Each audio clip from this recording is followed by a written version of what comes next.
पे दहला में आपका एक बार फिर से स्वागत है। देश की राजधानी दिल्ली का दम घुट रहा है।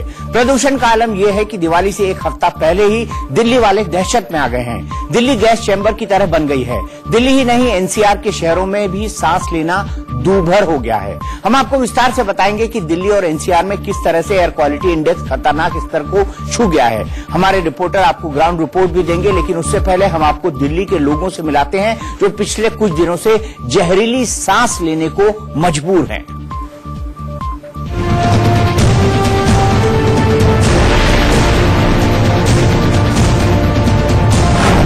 ये दिल्ली है जहां सांस लेना मना है।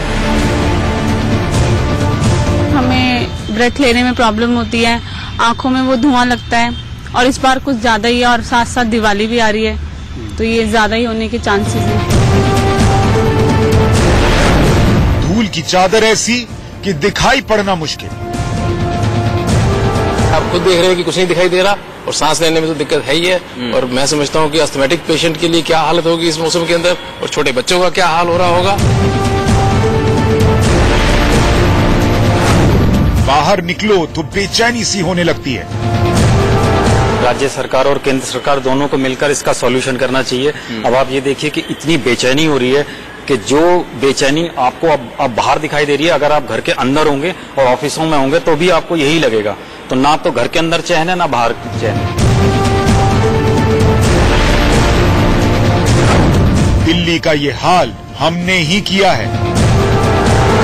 हमारी वजह से ही हो रहा है। कई बार कहने के बावजूद भी लोग पॉल्यूशन कर रहे हैं, जैसे आसपास के स्टेट से पराल वगैरह जलाई जा रही है, उसकी वजह से भी हो रहा है। दिल्ली के 10 इलाके देश के सबसे ज्यादा प्रदूषित इलाकों में शुमार हो गए हैं। कुछ इलाकों में तो एयर क्वालिटी इंडेक्स यानी AQI खतरनाक लेवल पर पहुंच गया है। दिल्ली के जहांगीरपुरी में तो AQI 454 को टच कर गया है। दिल्ली के आनंद विहार में आज AQI 450 रिकॉर्ड किया गया, जो कि खतरनाक स्तर है। अशोक विहार इलाके में भी AQI 437 के खतरनाक लेवल पर दर्ज किया गया। दिल्ली के पंजाबी बाग इलाके का एयर क्वालिटी इंडेक्स आज 436 रहा। मथुरा रोड में भी प्रदूषण स्तर खतरनाक स्तर पर था और यहां AQI 426 आंकी गई। दिल्ली के द्वारका इलाके में एयर क्वालिटी इंडेक्स 410 के खतरनाक स्तर पर था। दिल्ली एयरपोर्ट के इलाके में AQI 310 रहा, जो कि बहुत बुरे के दायरे में आता है। दिल्ली के ITO इलाके में एयर क्वालिटी इंडेक्स 385 था, जो खतरनाक लेवल से थोड़ा ही नीचे है। दिल्ली के मंदिर मार्ग इलाके में एयर क्वालिटी इंडेक्स 400 दर्ज हुआ। दिल्ली के RK पुरम में AQI 389 मापी गई, जो कि प्रदूषण का बहुत बुरा स्तर माना जाता है। दिल्ली में आज शाम प्रदूषण का क्या हाल है, बता रहे हैं हमारे संवाददाता कुमार सोनू। इस वक्त मेरी घड़ी में 6:15 का समय हुआ है और इस वक्त मैं मौजूद हूं राष्ट्रपति भवन के बाहर। आप देखें कि एक अजीब सा धुआं जो है आपको चारों तरफ दिखाई देगा। ये दरअसल पॉल्यूशन है। PM 2.5 और 10 की मात्रा इतनी ज्यादा है कि दिल्ली की इस हवा में सांस लेना दूभर हो गया है। PM 2.5 जो कि सबसे खतरनाक होता है, जिसका स्तर इस वक्त दिल्ली में खतरे से ऊपर है, जिसके कारण लोगों का अब दम घुटू दिल्ली जैसी स्थिति हो गई। और इस वक्त महज 6:15 बजे हैं और आप देखें कि दिल्ली की ये तस्वीर, जहां चारों तरफ आपको पॉल्यूशन ही पॉल्यूशन है, एक अजीब सा धुआं दिखेगा। गाड़ियों की हेडलाइट ये जली हुई है। आप इनके सामने देखें तो एक धुएं की लहर आपको दिखाई देगी। एनसीआर का गाजियाबाद शहर दिल्ली के सबसे प्रदूषित शहरों में शुमार हो गया है। यहां तक कि यूपी की औद्योगिक नगरी कानपुर को भी गाजियाबाद ने पीछे छोड़ दिया है। गाजियाबाद में एयर क्वालिटी इंडेक्स 443 आंकी गई है। इसका मतलब है कि यहां की आबोहवा खतरनाक स्तर पर है, जहां सांस लेना खतरे से खाली नहीं। एनसीआर के ग्रेटर नोएडा शहर की बात करें तो यहां पर AQI 412 दर्ज हुई और यह भी खतरनाक लेवल है। गुड़गांव शहर में लेवल है। गुड़गांव शहर में भी प्रदूषण खतरनाक स्तर पर पहुंच गया है। यहां आज AQI 413 नोट की गई। फरीदाबाद में प्रदूषण का स्तर खतरनाक स्थिति की तरफ बढ़ रहा है। यहां एयर क्वालिटी इंडेक्स 394 दर्ज किया गया। देश के सबसे प्रदूषित शहर गाजियाबाद का रिपोर्ट कार्ड बता रहे हैं हमारे संवाददाता Jatin Goswami.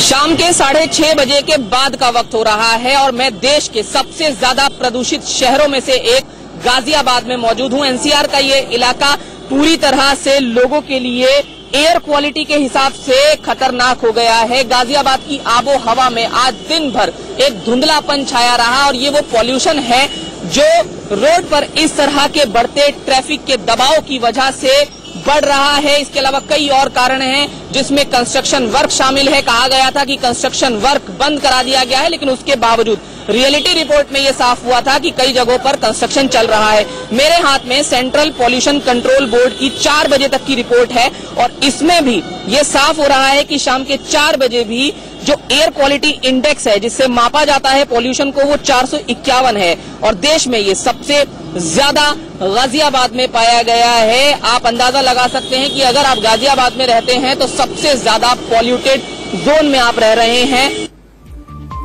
Central pollution control board हर दिन एयर क्वालिटी इंडेक्स मापता है। AQI, PM 2.5 और PM 10 की स्थिति बताती है और इससे पता चलता है कि जो हवा हम सांस के जरिए खींचते हैं वो कितनी प्रदूषित है। अगर एयर क्वालिटी इंडेक्स देखें तो 0 से 50 तक तो ये सामान्य स्तर है और सांस लेने के लिए सबसे उपयुक्त है।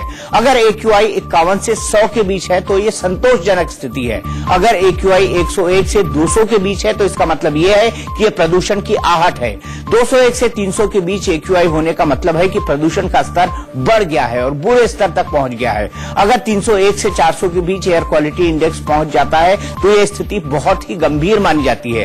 लेकिन अगर AQI ने 401 का आंकड़ा पार कर लिया तो ये खतरनाक स्थिति है। दिल्ली के कई इलाके इन दिनों इसी श्रेणी में हैं। NCR के गुड़गांव शहर में प्रदूषण का हाल क्या है, बता रहे हैं हमारे संवाददाता राज वर्मा। इस वक्त हम गुरुग्राम के झाड़साफ चौक फ्लाईओवर के ऊपर खड़े हुए हैं और समय है करीब 7 बजे का।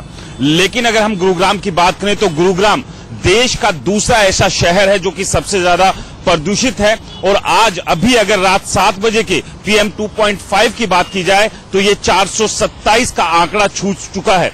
आसमान में भी देखें तो एक स्मोक की लेयर साफ देखी जा सकती है जिसकी वजह से विजिबिलिटी भी काफी कम है। यानी कि गुरुग्राम की हवा में अगर आप सांस ले रहे हैं तो आप ये समझिए कि आप धीमी मौत की तरफ बढ़ रहे हैं।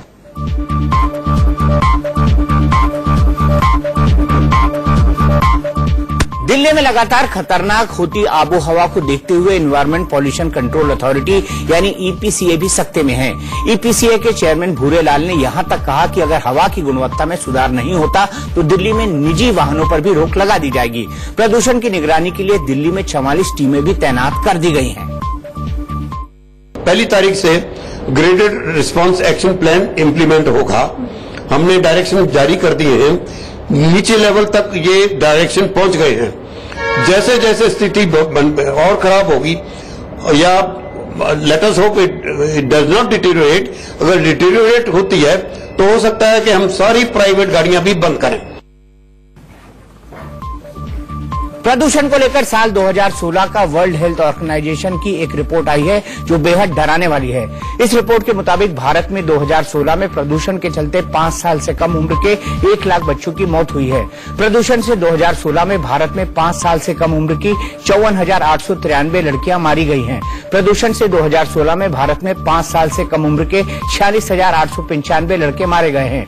2016 में वायु प्रदूषण से दुनिया में 15 साल से कम उम्र के 6 लाख बच्चों की मौत हुई है।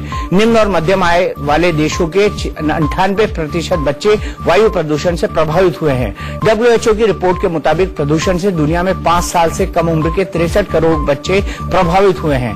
वायु प्रदूषण से 15 साल से कम उम्र के 1 अरब 80 करोड़ बच्चे प्रभावित हुए हैं। WHO की रिपोर्ट कहती है कि घरों में धुएं और प्रदूषण से 66,890 बच्चे मारे गए हैं। जब आप घर से बाहर निकलते हैं तो प्रदूषण से बचना मुश्किल है, लेकिन घर के अंदर आप प्रदूषण से बचने के लिए कुछ घरेलू उपाय कर सकते हैं। इसके लिए आपको 3 पौधे लगाने होंगे। ये 3 पौधे हैं एरिका पाम, स्नेक प्लांट और मनी प्लांट। इन्हें गमले में लगाकर घर में रखा जा सकता है। इन तीनों पौधों की खासियत यह है कि आपके घर में प्रवेश कर गई जहरीली हवा को सोख लेंगे और ऑक्सीजन छोड़ेंगे, जिससे आपके घर की हवा शुद्ध हो जाएगी और आप चैन की सांस ले पाएंगे। दिल्ली में प्रदूषण की एक वजह पड़ोसी राज्यों पंजाब हरियाणा की पराली का जलाया जाना भी है, जो बदस्तूर जारी है। ये जो तस्वीर आप देख रहे हैं वो हरियाणा के सिरसा जिले की है। यहाँ किसानों ने रात में चुपके फसलों के अवशेषों को खेतों में जला दिया, जिसका असर ये रहा कि सुबह तक पराली जलती रही और धुआं उठता रहा। पराली जलाने पर रोक के बावजूद किसान लगातार पराली जला रहे हैं, जिससे वायु प्रदूषण बढ़ रहा है और सांस लेना दूभर होता जा रहा है। प्रदूषण पटाखों से भी बढ़ता है। दिवाली करीब है, इसलिए प्रदूषण और बढ़ने का अंदेशा गहराता जा रहा है और इसकी चिंता सुप्रीम कोर्ट को भी है। इसीलिए सुप्रीम कोर्ट ने फिर से साफ कर दिया है कि इस बार दिवाली में सिर्फ और सिर्फ 2 घंटे ही पटाखे फोड़े जा सकेंगे। सुप्रीम कोर्ट ने पिछले दिनों फैसला दिया था कि दिवाली पर रात 8 बजे से लेकर रात 10 बजे तक ही पटाखे फोड़े जा सकते हैं। पटाखा निर्माताओं और तमिलनाडु सरकार ने इस फैसले में बदलाव को लेकर सुप्रीम कोर्ट में अर्जी दी थी। इस पर सुप्रीम कोर्ट ने साफ किया कि पटाखे सिर्फ 2 घंटे फोड़े जाएंगे और तमिलनाडु सरकार अपने राज्य के लिए 2 घंटे का समय खुद से तय कर ले। साथ ही सुप्रीम कोर्ट ने यह भी कहा कि कम धुआं वाले ग्रीन पटाखे फोड़ने की शर्त सिर्फ दिल्ली एनसीआर के लिए है। देश के बाकी हिस्सों में सामान्य पटाखे फोड़े जा सकेंगे।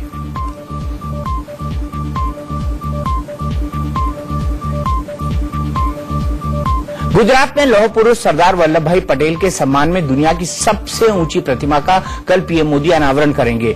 182 मीटर ऊंची इस प्रतिमा को स्टैच्यू ऑफ यूनिटी का नाम दिया गया है। सरदार पटेल की यह मूर्ति नर्मदा जिले में सरदार सरोवर बांध के पास साधु बेट टापू पर बनाई गई है। सरदार पटेल की यह मूर्ति अमेरिका के स्टैच्यू ऑफ लिबर्टी से 2 गुनी ऊंची है। इस मूर्ति के अंदर 135 मीटर की ऊंचाई पर एक दर्शक दीर्घा बनाई गई है, जहां बैठकर टूरिस्ट बांध और पास की पहाड़ियों का दीदार कर सकेंगे।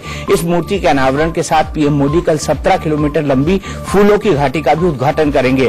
पीएम सरदार पटेल के जीवन पर आधारित संग्रहालय का भी लोकार्पण करेंगे। पीएम मोदी सुबह 8 बजे गांधीनगर से नर्मदा के लिए रवाना होंगे। 9:30 बजे वो नर्मदा के केवड़िया स्थित हेलीपैड पर पहुंचेंगे।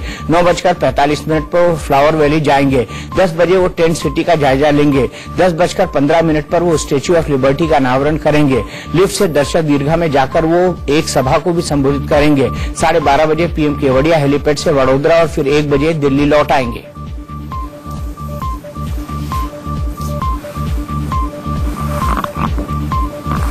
तो आप देख रहे हैं ये सबसे ऊंची मूर्ति है। इसके बाद की ऊंची मूर्ति चीन में है, उसके बाद जापान में और उसके बाद स्टैच्यू ऑफ लिबर्टी जिसे हम सब जानते हैं, जो कि न्यूयॉर्क का एक स्काईलाइन है, वो मशहूर जगह है, वो इससे आधी है। 82 फीट वो है और 182 फीट ये है। 93 फुट वो है और 182 फीट ये है। ये आप देख सकते हैं खूबसूरत फूल दिखाई दे रहे हैं सरदार पटेल की मूर्ति के सामने और यहाँ पर वैली ऑफ फ्लावर्स भी बनाई गई है। ये देख सकते हैं आप किस तरह से सरदार सरोवर बांध के नजदीक एक टापू है, जिस टापू पर इस मूर्ति को लगाया गया है।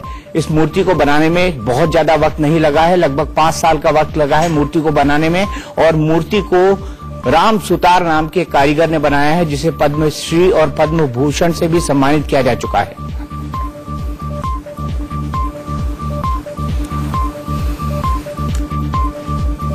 फीट 182 फीट की सबसे ऊंची मूर्ति ये आप देख सकते हैं। दूसरी मूर्ति हम आपको बता रहे हैं, यह मूर्ति 153 फीट की है, यह चाइना में है। बुद्धा का यह स्टेच्यू है। तीसरी मूर्ति हम आपको दिखाएंगे। तीसरी मूर्ति जो है वो 120 फीट की है, ये जापान में है, ये भी स्टेच्यू ऑफ बुद्धा है।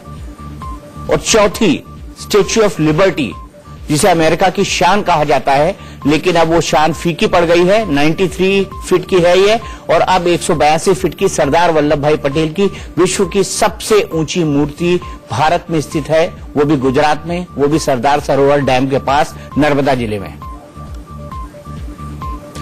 हमारे सहयोगी राहुल गौतम हमारे साथ लाइव जुड़ गए हैं। राहुल, वहां पहुंचने पर क्या देखने को मिलता है? बड़ा विहंगम दृश्य होगा वहां का। बिल्कुल सही कहा आपने, बिल्कुल भव्य नजारा है यहाँ पे। मेरे पीछे आप देख सकते हैं, ये है सरदार पटेल की वो मूर्ति जिसका कल अनावरण प्रधानमंत्री नरेंद्र मोदी करेंगे सरदार पटेल के जन्म दिवस पर। आप देखते हैं लेजर शो अभी एक ऑन है।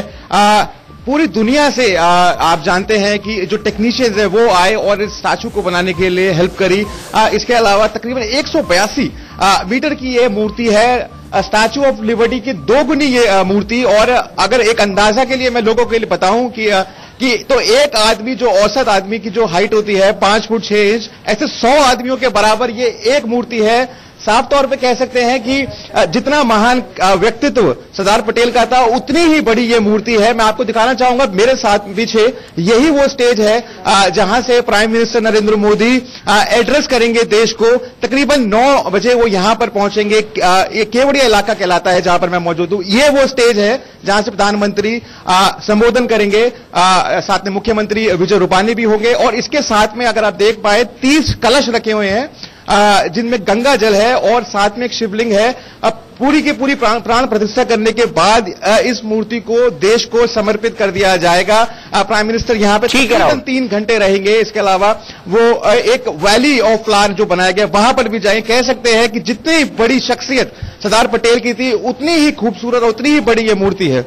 बहुत बहुत शुक्रिया राहुल, आपसे हम लगातार जानकारी लेते रहेंगे। अब खबरों के सिलसिले को आगे बढ़ाते हैं और बात करते हैं राहुल गांधी की। कांग्रेस अध्यक्ष राहुल गांधी एमपी के सीएम शिवराज सिंह चौहान के बेटे को लेकर दिए एक बयान पर बुरी तरह फंस गए हैं। मामला कोर्ट तक पहुंच गया है। उधर चौकीदार, इधर मामा जी के जो बेटे हैं,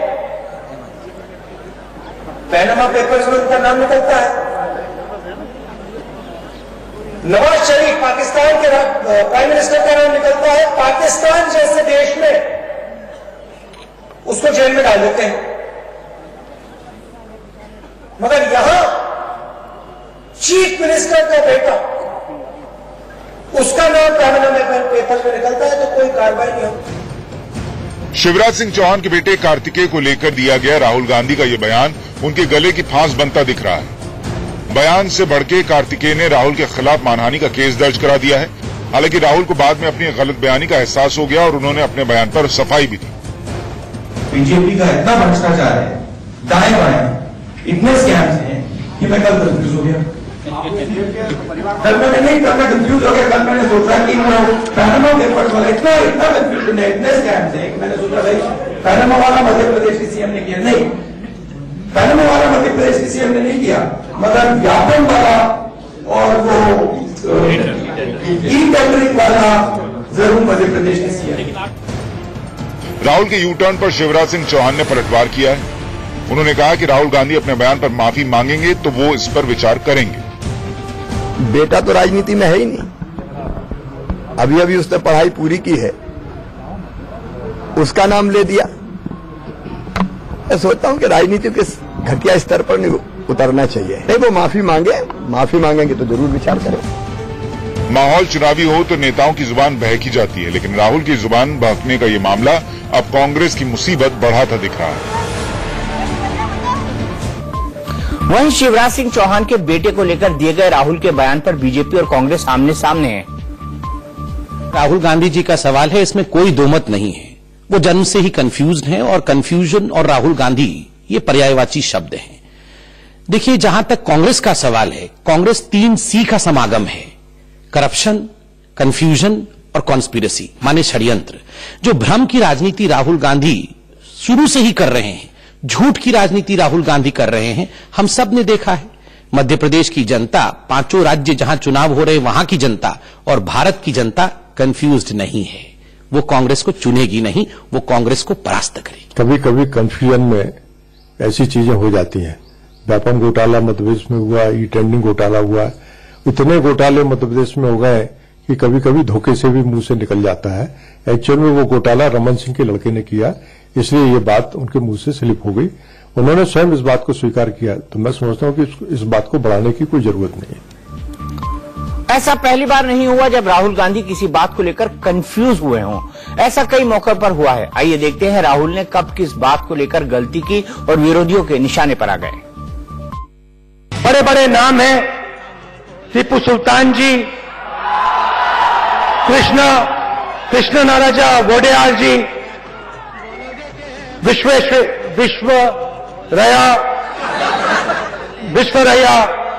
किसान के लिए आलू की फैक्ट्री में नहीं खोल सकता, आलू की फैक्ट्री में नहीं खोल सकता। स्पीकर मैडम, सॉरी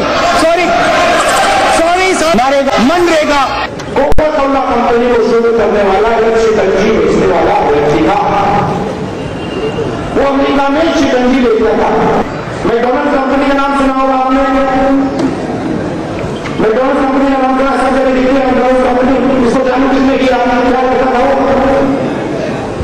कोई बता सकता है मुझे? दावा करा। चुनावी घमासान से इतर इंदौर में राहुल गांधी ने फुर्सत के कुछ पल भी बिताए। इस दौरान उनका अलग ही रंग देखने को मिला। दिन में इंदौर की सड़कों की खाक छानने वाले राहुल गांधी शाम को सियासी थकान उतारने के लिए मशहूर 56 दुकान जा पहुंचे। ज्योतिरादित्य सिंधिया और कमलनाथ भी उनके साथ थे। डिनर करने पहुंचे राहुल के लिए यहां अलग से खास इंतजाम था, लेकिन उन्होंने आम लोगों के बीच बैठकर ही खाना खाया। उनकी ये सादगी लोगों को खूब रास आई। ये मेरा अहोभाग्य है, 3 पीढ़ी में जो इंदिरा गांधी से निहारते रहे, राजीव गांधी को निहारते रहे, 27 साल पहले मेरे घर के बाहर में उनको निहारता रहा, और आज वो अगर मेरी कुटी में आ गए तो ठीक वही होता है कि सुदामा के घर पे कृष्ण आ गया, तो फिर उसकी तो कोई बात नहीं। डिनर के बाद राहुल को मीठे की तलब लगी तो वो 56 दुकान के एक आइसक्रीम कॉर्नर पहुंच गए। राहुल को सामने पाकर आइसक्रीम पार्लर के कर्मचारी हक्के बक्के थे। राहुल ने आइसक्रीम रोल का ऑर्डर किया। ऑर्डर काउंटर पर आया तभी राहुल की नजर पास बैठे एक बच्चे पर पड़ गई और राहुल ने आइसक्रीम की पहली बाइट अपने हाथों से उसे खिलाई। 56 दुकान में राहुल को देख लोगों में उनके साथ सेल्फी की होड़ लगी रही। राहुल ने भी लोगों को निराश नहीं किया। इस दौरान उन्होंने अपने एक नन्हे फैन के साथ खूब दुलार किया, जिसकी यादें उसके परिजनों ने मोबाइल में कैद की। मैं राहुल गांधी का बहुत बड़ा फैन हूँ और मैं चाहता हूँ कि वो अगले पीएम बने। राहुल जिस तरह से लोगों के बीच पहुंचकर उनसे घुल मिल रहे हैं, उससे लोगों को उनके पिता राजीव गांधी की यादें आने लगी। देखना यह है कि सियासी संग्राम में राहुल का ये अंदाज कांग्रेस की नैया पार लगा पाता है या नहीं। एमपी चुनाव से पहले बीजेपी को बड़ा झटका लगा है। पार्टी के मौजूदा विधायक संजय शर्मा कांग्रेस में शामिल हो गए हैं। संजय शर्मा ने इंदौर में राहुल गांधी की मौजूदगी में पार्टी की सदस्यता ली। संजय शर्मा नरसिंहपुर जिले की तेंदुखेड़ा सीट से विधायक हैं। इससे पहले भी वो कांग्रेस में रह चुके हैं। उन्होंने कांग्रेस छोड़कर ही बीजेपी ज्वाइन की थी। कांग्रेस में वापसी के साथ ही शर्मा ने बीजेपी पर जमकर निशाना साधा। उन्होंने कहा कि बीजेपी में मेरा दम घुट रहा था, इसलिए छोड़ दी। हालांकि ऐसी खबर है कि बीजेपी इस बार संजय का टिकट काटकर किसी और को उम्मीदवार बनाने की तैयारी में थी। इसकी भनक लगते ही संजय ने पार्टी छोड़ दी। छत्तीसगढ़ में अगले महीने होने वाले विधानसभा चुनाव से पहले नक्सलियों ने एक बार फिर खूनी खेल खेला। दंतेवाड़ा में हुए नक्सली हमले में एक पत्रकार की मौत हो गई, जबकि 2 जवान शहीद हो गए। ये हमला अरनपुर इलाके में नीलावाया के जंगलों में हुआ। बताया जा रहा है कि अरनपुर थाने से सुबह करीब 6 बजे जवान सर्चिंग के लिए निकले थे। दूरदर्शन के कैमरामैन और दिल्ली से आए 2 रिपोर्टर भी उनके साथ थे। सुबह करीब 11 बजे जिला मुख्यालय से करीब 30 किलोमीटर दूर नीलावाया के जंगलों में नक्सलियों ने सुरक्षा बलों की टीम को घेर लिया और फायरिंग शुरू कर दी। इस फायरिंग में एएसआई रुद्र प्रताप और सहायक आरक्षक मंगल राम शहीद हो गए। नक्सलियों के इस हमले में दूरदर्शन के कैमरामैन अच्युतानंद साहू की भी मौत हो गई। 3 दिन पहले ही छत्तीसगढ़ के बीजापुर में सीआरपीएफ के एंटी लैंडमाइन वाहन पर हमले में 4 जवान शहीद हो गए थे, जबकि 2 अन्य जवान गंभीर रूप से घायल हो गए थे। छत्तीसगढ़ चुनाव की तारीखों के ऐलान के बाद नक्सलियों का एक दूसरा बड़ा हमला है। बताया जा रहा है कि नक्सलियों ने अरनपुर में चुनाव बहिष्कार की धमकी दे रखी है। इस बीच इंडिया न्यूज को नक्सलियों की ट्रेनिंग का सनसनीखेज वीडियो हाथ लगा है। ये वीडियो छत्तीसगढ़ तेलंगाना बॉर्डर के पास दंडकारण्य इलाके का है। नक्सली संगठन में नए युवकों की भर्ती के लिए सेना के जवानों की तरह उन्हें ट्रेन किया जा रहा है। इन नक्सलियों को गोरल्ला वॉर की ट्रेनिंग दी जा रही है। लगभग 100 की संख्या में नक्सली को अपने दुश्मनों पर हमले और उनके ठिकानों को नष्ट करना सिखाया जा रहा है। साफ है कि नक्सली लगातार अपनी ताकत बढ़ाने में जुटे हुए हैं। उधर जम्मू कश्मीर में सेना का ऑपरेशन ऑलआउट जारी है। पुलवामा के त्राल में सुरक्षा बलों ने 3 आतंकवादियों को मार गिराया। मिडूरा इलाके में आतंकियों के होने की खबर मिलने के बाद सुरक्षा बलों ने मोर्चा संभाला, जिसके बाद आतंकियों ने फायरिंग कर दी। जवाबी कार्रवाई में 3 आतंकी मारे गए।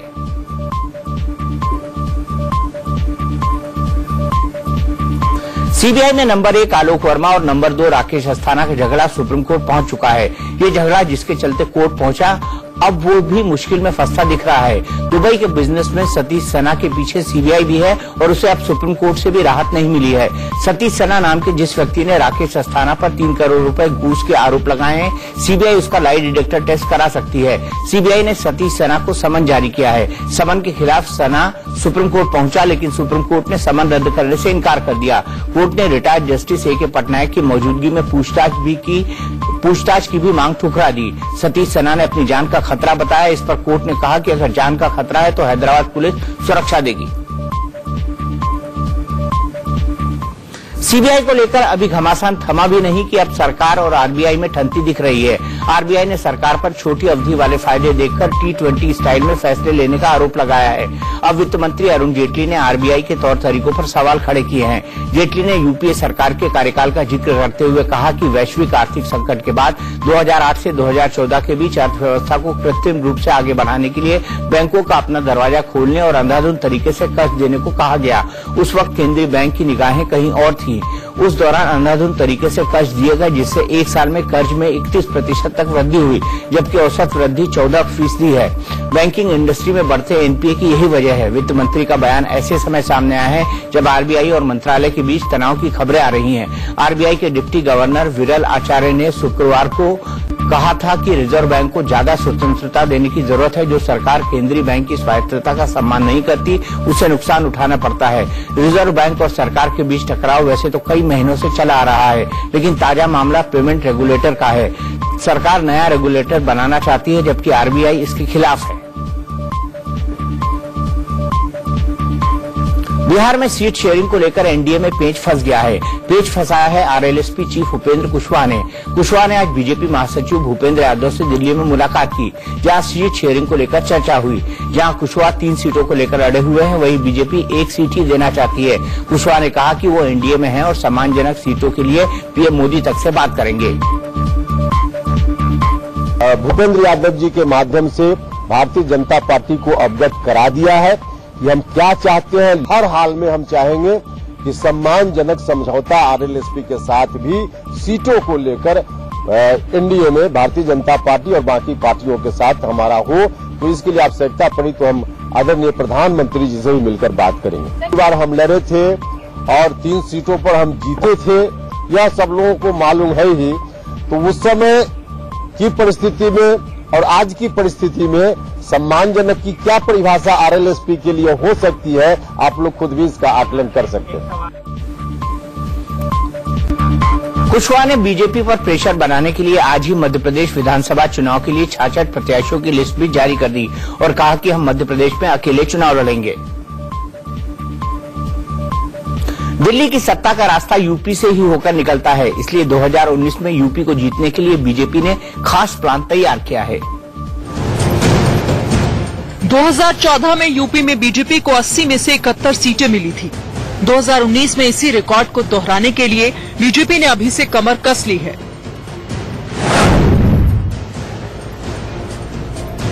यूपी के सभी 80 लोकसभा क्षेत्रों में 17 नवंबर से बीजेपी कमल संदेश बाइक रैली निकालेगी। खुद सीएम योगी आदित्यनाथ भी बाइक पर चलेंगे। साथ ही मंत्री और बीजेपी नेता पदयात्रा भी करेंगे। बीजेपी के दिग्गज नेताओं को क्षेत्र भी बांट दिए गए हैं। सूत्रों के मुताबिक सीएम योगी को गोरखपुर और आसपास के क्षेत्र की जिम्मेदारी दी गई है। वहीं डिप्टी सीएम केशव प्रसाद मौर्य को रामपुर और मैनपुरी का जिम्मा सौंपा गया है। वहीं दूसरे डिप्टी सीएम दिनेश शर्मा को आगरा और मुरादाबाद में जीत दिलाने की जिम्मेदारी सौंपी गई है। यूपी के बीजेपी अध्यक्ष महेंद्र नाथ पांडे वाराणसी और चंदौली को संभालेंगे, तो संगठन मंत्री सुनील बंसल को सहारनपुर, बदायूं और डुमरियागंज की जिम्मेदारी दी गई है। यूपी में समाजवादी कुनबे के बीच शह और मात का खेल चल रहा है। चाचा शिवपाल और भतीजे अखिलेश के बीच मुलायम सिंह यादव को अपने पाले में खींचने की होड़ सी लगी है। इसी कड़ी में आज शिवपाल की प्रगतिशील समाजवादी पार्टी लोहिया के दफ्तर पर उस समय हलचल मच गई जब अचानक मुलायम पार्टी के 6 लाल बहादुर शास्त्री के दफ्तर पहुंच गए। इस मौके पर शिवपाल ने मुलायम को पार्टी का झंडा सौंपा और मंच से कहा कि नेताजी, ये आपकी पार्टी है और अब आपको इसी में रहना है। शिवपाल ने यहाँ तक कह दिया कि नेताजी को पार्टी का राष्ट्रीय अध्यक्ष बनाना चाहते हैं। इस पर मुलायम ने राष्ट्रीय सम्मेलन बुलाने के लिए कहा, जिस पर शिवपाल ने 5 दिन में राष्ट्रीय सम्मेलन बुलाने की बात कही। मुलायम के इस रुख को शिवपाल अपनी जीत मान रहे थे, लेकिन इसी के बीच मुलायम ने उन्हें बड़ा झटका दे दिया। शिवपाल के पार्टी दफ्तर से वो सीधे अखिलेश के साथ मीटिंग करने समाजवादी पार्टी के दफ्तर चले गए। अब लोगों को समझ नहीं आ रहा है कि आखिर मुलायम के मन में चल क्या रहा है। वो बेटे के पाले में खड़े हैं या फिर भाई के साथ है। वैसे भी मुलायम के बारे में कहा जाता है कि उनका बायां हाथ क्या करेगा, यह उनका दायां हाथ भी नहीं जानता। फिलहाल शिवपाल और अखिलेश उन्हें अपना अपना नेता बनाने में जुटे हैं और नेताजी दोनों हाथों में लड्डू लिए कभी इस डाल तो कभी उस डाल हो रहे हैं। सुप्रीम कोर्ट में अयोध्या में विवादित जमीन के मामले की सुनवाई जनवरी तक टलने के बाद राजनीतिक बयानबाजी शुरू हो गई है। राम मंदिर निर्माण के लिए अध्यादेश लाने की मांगे उठ रही हैं। यूपी के सीएम योगी आदित्यनाथ ने कहा कि सुप्रीम कोर्ट को जल्द से जल्द इस मुद्दे का समाधान करना चाहिए, क्योंकि कभी कभी देरी से मिला न्याय भी अन्याय के समान होता है। समय पर मिला न्याय कहा जाता है, उत्तम न्याय माना जाता है। न्याय में देरी कभी कभी अन्याय के समान हो जाता है। मंदिर विवाद पर सुप्रीम कोर्ट में सुनवाई जनवरी तक टलने को लेकर बीजेपी के कई नेताओं ने कड़ी प्रतिक्रिया दी है। हरियाणा के स्वास्थ्य मंत्री और बीजेपी नेता अनिल विज ने तो सुप्रीम कोर्ट पर तंज ही कस दिया। देखिए, हमारे देश का जो सुप्रीम कोर्ट है वो बहुत महान है। वो चाहे तो रात के 12 बजे एक आतंकवादी यकूब मेनन के लिए कोर्ट को खोल सकता है, और चाहे तो राम मंदिर जिसके लिए करोड़ों लोग टकटकी लगा के देख रहे हैं, उसको तारीख पर तारीख देता जाए। सुप्रीम कोर्ट महान है। I salute to it. तो सुप्रीम कोर्ट को महान बता रहे हैं अनिल विज, लेकिन तंज भरे लहजे में नैले पे दहला में खबरों में अभी और भी रफ्तार और विस्तार बाकी है। देखेंगे खबरें रफ्तार वक्त है। मालेगांव ब्लास्ट केस में कर्नल पुरोहित और साध्वी प्रज्ञा पर शिकंजा कसता दिख रहा है। बॉम्बे हाईकोर्ट ने पुरोहित, साध्वी समेत 7 आरोपियों पर आतंकी साजिश और हत्या के आरोप तय कर दिए हैं। पुरोहित और साध्वी फिलहाल जमानत पर हैं और सुनवाई के दौरान कोर्ट में भी मौजूद थे। इन दोनों ने आरोप तय करने की प्रक्रिया पर रोक लगाने की अर्जी भी दी थी, लेकिन कल बॉम्बे हाईकोर्ट ने रोक लगाने से इनकार कर दिया और आज इन पर आरोप तय कर दिए। आज फैसले में जज ने कहा कि सभी आरोपियों पर अभिनव भारत संस्था बनाने और 2008 में मालेगांव धमाका कराने का आरोप लगाया जाता है। जिनके खिलाफ आरोप तय किए गए हैं उनमें साध्वी प्रज्ञा, श्रीकांत पुरोहित, रमेश उपाध्याय, समीर कुलकर्णी, सुधाकर द्विवेदी, सुधाकर चतुर्वेदी और अजय राहिरकर है। हालांकि फैसले के बाद साध्वी प्रज्ञा ने खुद को बेगुनाह बताया और कहा कि सत्य की ही जीत होगी। बिहार के मुजफ्फरपुर के चर्चित शेल्टर होम कांड में सुप्रीम कोर्ट ने सख्ती दिखाई है। सुप्रीम कोर्ट ने शेल्टर होम की लड़कियों के यौन उत्पीड़न के आरोपी और शेल्टर होम के संचालक ब्रजेश ठाकुर को बिहार की भागलपुर सेंट्रल जेल से पंजाब की पटियाला की हाई सिक्योरिटी जेल में ट्रांसफर करने का आदेश दिया है। दरअसल जेल में ब्रजेश के पास से मोबाइल फोन मिला था और सीबीआई ने भी कहा था कि ब्रजेश बहुत प्रभावशाली व्यक्ति है, जिसके बाद सुप्रीम कोर्ट ने उसे पटियाला जेल भेजने का आदेश दिया। शेल्टर होम कांड में अब तक पूर्व मंत्री मंजू वर्मा की गिरफ्तारी नहीं होने पर सुप्रीम कोर्ट ने बिहार सरकार को फटकार भी लगाई है। राजस्थान विधानसभा चुनाव में बिगड़े बोल पर सख्ती दिखाते हुए चुनाव आयोग ने ग्रामीण विकास राज्य मंत्री धन सिंह रावत के खिलाफ एफआईआर दर्ज कराई है। बांसवाड़ा से आने वाले धन सिंह रावत ने एक जनसभा में कहा था कि अगर मुसलमान एक साथ मिलकर वोट करते हैं तो हिंदू एक साथ मिलकर वोट क्यों नहीं करते। सभी हिंदुओं को एक साथ मिलकर बीजेपी को वोट करना चाहिए। रावत के इस बयान पर चुनाव आयोग ने नोटिस जारी कर 3 दिन में जवाब मांगा था, लेकिन उन्होंने कोई जवाब नहीं दिया, जिसके बाद मुख्य निर्वाचन अधिकारी के आदेश पर मंत्री के खिलाफ एफआईआर दर्ज की गई। हरियाणा में बीजेपी के प्रदेश अध्यक्ष सुभाष बराला ने कार्यकर्ताओं के साथ बैठक को बीच में छोड़कर रक्तदान किया। मुख्यमंत्री की होने वाली सभा के लिए बराला रात 11 बजे कार्यकर्ताओं के साथ मीटिंग कर रहे थे। तभी जगदम्बा ब्लड बैंक से उन्हें एक ऐसे बच्चे को ब्लड दान करने के लिए फोन आया जो थैलेसेमिया से पीड़ित है। बराला बीच में ही मीटिंग छोड़ रक्तदान के लिए पहुंच गए। सोशल मीडिया पर बराला के इस कदम की खूब सराहना हो रही है। नामी गिरामी कवि कुमार विश्वास के नाम पर धोखाधड़ी का मामला सामने आया है। कुमार विश्वास का शो बुक करवाने के नाम पर एक गिरोह आयोजकों से एडवांस लेकर चंपत हो जाता था। कुमार विश्वास को जब ये सूचना मिली तो वाराणसी और गाजियाबाद में पुलिस को इसकी जानकारी दी गई और एक ठग पकड़ा गया। हरियाणवी सिंगर डांसर सपना चौधरी को लेकर मुहान आया है। हैदराबाद में सानिया ने बेटे को जन्म दिया है। सानिया के पति और पाकिस्तानी क्रिकेटर शोएब मलिक ने ट्वीट कर ये जानकारी दी। सानिया और शोएब की शादी 2010 में हुई थी और ये उनका पहला बच्चा है। बॉलीवुड एक्टर सैफ अली खान की बेटी सारा अली खान बॉलीवुड में डेब्यू के लिए तैयार हैं। उनकी फिल्म केदारनाथ का टीजर रिलीज कर दिया गया। सारा के साथ सुशांत सिंह राजपूत लीड रोल में हैं। फिल्म केदारनाथ में प्राकृतिक आपदा के दौरान एक जोड़े की प्रेम कहानी को बयां किया गया है। अभिषेक कपूर के डायरेक्शन में बनी इस फिल्म की रिलीज डेट अभी फाइनल नहीं हुई है। गुजरात के एक और हीरा कारोबारी की बेटी मोहमाया छोड़कर साध्वी बनेगी। सूरत के कारोबारी किरीट भाई शाह की 20 साल की बेटी पूजा शाह जैन धर्म की दीक्षा लेंगी। पूजा राष्ट्रीय स्तर की जिम्नास्ट है और वो अगले साल फरवरी में दीक्षा लेंगी। पूजा के परिजनों ने अपनी बेटी के फैसले का विरोध नहीं किया और कहा कि उसे अपनी तरह से जीवन जीने का हक है। मुंबई में हड़ताल पर चल रहे ओला और उबर कैब ड्राइवरों की दादागिरी का वीडियो सामने आया है। जो ओला और उबर ड्राइवर इस हड़ताल में शामिल नहीं हुए, उनके साथ मारपीट की गई। इस घटना का वीडियो सोशल मीडिया पर वायरल हो रहा है। इस वीडियो में देखा जा सकता है कि कैसे एक कैब ड्राइवर हड़ताल में शामिल न होने वाली कैब ड्राइवर की बेरहमी से पिटाई कर रहा है। बताया जा रहा है कि ये कैब ड्राइवर 26 अक्टूबर को पुणे से मुंबई एक सवारी को छोड़ने के लिए आया था। इसी दौरान सड़क पर हड़ताल कर रहे कैब ड्राइवरों ने उसकी पिटाई कर दी।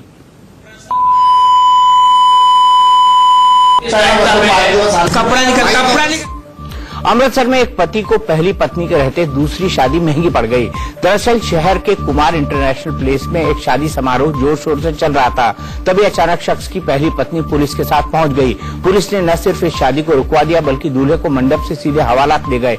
दूल्हे का नाम विक्की है, जो 9 सालों से शादीशुदा था। उसके 2 बच्चे हैं। उसकी पत्नी का आरोप है कि विक्की ने उसे ये कहा कि कुछ जरूरी काम है, लिहाजा वो अपने मैके चली जाए। जब वो मैके में थी तो पति की दूसरी शादी करने की खबर किसी ने फोन पर दी। फिलहाल मामला दर्ज कर आगे की छानबीन की जा रही है। गोरखपुर में दिवाली से पहले ही पटाखे फूटने लगे हैं। इस गाड़ी में पटाखे भरे हुए थे। पटाखों में एकाएक आग लग गई, जिसके बाद पूरे इलाके में अफरा तफरी मच गई। पटाखों की आवाज का शोर दूर तक सुनाई दिया। स्थानीय लोगों और पुलिस की मदद से आग पर काबू पाया जा सका, लेकिन तब तक गाड़ी जलकर खाक हो चुकी थी। दिल्ली के नंदनगरी में मामूली विवाद पर एक युवक के पिता पुत्र को गोली मार दी गई। घटना में 50 साल के पिता की मौत हो चुकी है, जबकि बेटे का इलाज गुरु तेग बहादुर अस्पताल में चल रहा है। उसकी हालत चिंताजनक है। नंदनगरी के B6 ब्लॉक निवासी रामचंद्र अपने घर के बाहर खड़े थे। इसी दौरान पड़ोस में रहने वाला सचिन अपनी बुलेट पर सवार होकर गली से गुजरा। इस दौरान बुलेट से 50 साल के रामचंद्र को ठोकर लग गई। रामचंद्र ने सचिन को इसे लेकर भला बुरा कहा। थोड़ी देर बाद सचिन अपने भाइयों के साथ लौटकर आया। फिर उसने रामचंद्र और उसके बेटे की खूब पिटाई की। बाद में दोनों को गोली मार दी। रामचंद्र को एक गोली जबकि सचिन को 2 गोलियां लगी है। बताया जा रहा है कि सचिन का रिकॉर्ड आपराधिक रहा है। उसके ऊपर पहले से ही 19 मामले दर्ज हैं। हाल ही में वो आगरा जेल से छूटकर आया है।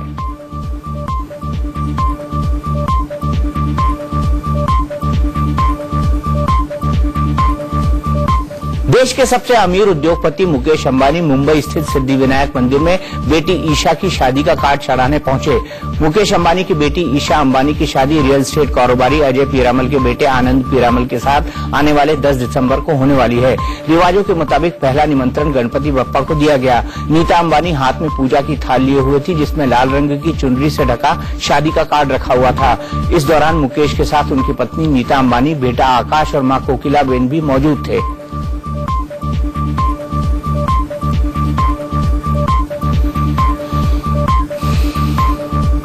तो नहले पे दहला में आज के लिए इतना ही, लेकिन आगे